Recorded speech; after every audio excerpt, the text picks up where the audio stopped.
অধিকার ফিরে পেতে বিজেপির বিক্ষোভ ধর্ণা।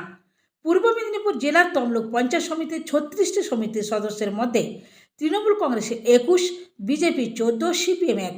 বিরোধী দলনেতার সদস্যদের বসার ঘরের দাবিতে তমলুক প্রশাসনিক দপ্তরে বিক্ষোভ ও ধর্ণায় বিজেপি। তমলুক প্রশাসনিক দপ্তরে মূল বিরোধী বিজেপি।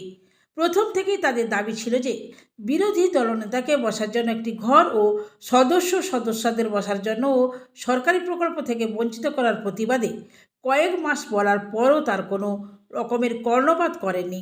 তাই আজ ধর্নায় বসেন বিজেপি।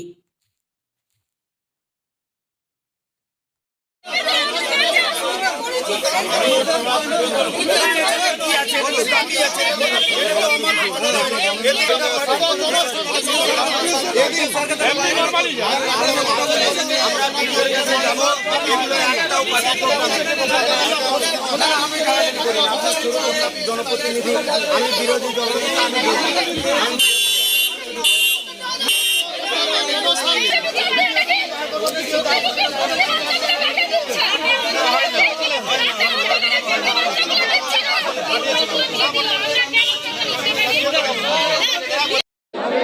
জন বিরোধী সদস্যের হাঁস মুরগি বাচ্চা গেল কোথায়? পঞ্চায়েত সমিতি প্রশাসন জবাব চাই, জবাব দাও।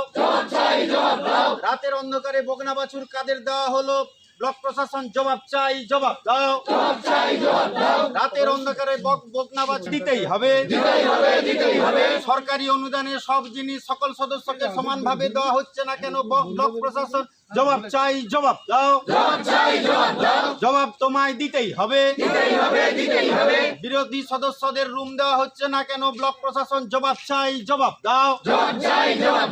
জবাব তোমায় দিতেই হবে। বাজেট মিটিং এ এমপি সাহেবকে ডাকা হলো না কেন? তৃণমূলের প্রশাসন জবাব চাই, জবাব দাও। জবাব তোমায় দিতেই হবে। ধানে জোয়ারের জল ঢুকলো কেন? ব্লক প্রশাসন জবাব চাই, জবাব দাও। কৃষকদের ক্ষতিপূরণ দিতেই হবে। 14 জন হবে। রাজনীতির রং দেখে ঠিকাদারদের কাজ দেওয়া চলছে না, চলবে না। আমাদের আন্দোলন চলছে, চলবে। আমার খালের নদীর গেটে জল নিজেদের ইচ্ছা অনুযায়ী তোলা হয় কেন? ব্লক প্রশাসন জবাব চাই, জবাব দাও। জবাব তোমায় দিতেই হবে। ইরিগেশনের খালগুলোতে কাঠের প্রশাসন জবাব চাই, জবাব দাও। জবাব তোমায় দিতেই হবে। পঞ্চায়েত সমিতির মেম্বাররা এসি রুমে আর বিরোধীরা বেঘর কেন? জবাব চাই, জবাব দাও।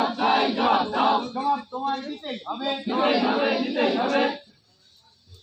ত্রাণ দপ্তরের পলিথিন ও কম্বল রাতের অন্ধকারে বিলি হচ্ছে কেন? জবাব চাই, জবাব দাও। কম্বল ও পলিথিন দিতেই হবে, দিতেই হবে।